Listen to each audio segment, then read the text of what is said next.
It was about my innate yearning to conquer uncertainty and chaos, as those were recurring themes in my life. Needless to say, one doesn't just conquer chaos. If it were as simple as that, the landscape of successful traders would be vastly different. At this juncture, success would simply hinge on crunching numbers, pinpointing chart patterns and formations, executing trades, and immediately enjoying the rewards. However, reality paints a more nuanced picture. Market dynamics are imbued with an inherent uncertainty that defies analysis and prediction. Most people don't want to hear this harsh reality. They prefer the allure of quick fixes and guaranteed profits. Nevertheless, confronting the truth of uncertainty head-on is essential for anyone seeking long-term success in trading.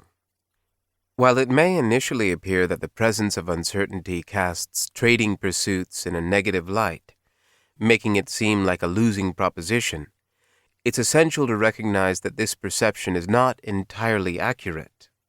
In fact, uncertainty is precisely what creates opportunities, making trading an exquisitely profitable endeavor for those who have successfully shifted their mindset from trying to predict every market movement to playing the numbers game. In other words, success comes to those traders who can consistently execute their well-defined trading strategy or system.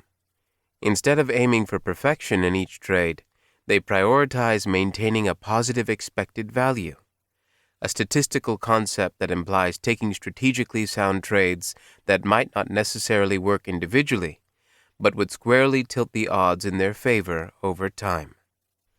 Now, this is simple in theory, but challenging in practice. I know this all too well. Embracing uncertainty is no easy feat. Something about it strikes at our very core, deeply triggering us. If you want to get philosophical about it, maybe it's because uncertainty gives us existential dread and reminds us of our mortality. That is why we're caught in an endless cycle of craving certainty, even where it cannot exist. It gives us a sense of control over the absurdity of existence. Trading exemplifies this struggle exceptionally well. Most traders are inconsistent and unprofitable primarily because they are deeply intolerant of uncertainty. Hence, they allow their emotions to dictate their decisions. They exhibit discipline and consistency when circumstances feel favorable, convenient, or motivating. They falter when faced with challenges, setbacks, or negative emotions. This on and off cycle keeps them tethered to mediocrity. To do well as a trader, one needs not just a surface-level acceptance of uncertainty, but a profound, soul-deep embrace of it. For me, getting to this point was a long and tedious journey that entailed acquiring new knowledge while unlearning old paradigms. I found myself frequently reassessing my entire worldview, enduring numerous highs and lows along the way. Admittedly, trading losses would affect me not only mentally, but also spiritually, as muddled as this sounds. It was a lengthy process before I truly grasped, on a visceral level and not just intellectually, that one cannot conquer chaos. Instead, one must surrender to it, embracing what I call trading composure through personal development.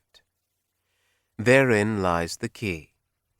In pursuing my trading dreams, I faced storms I had never anticipated, storms that weren't on any chart or in any market prediction model.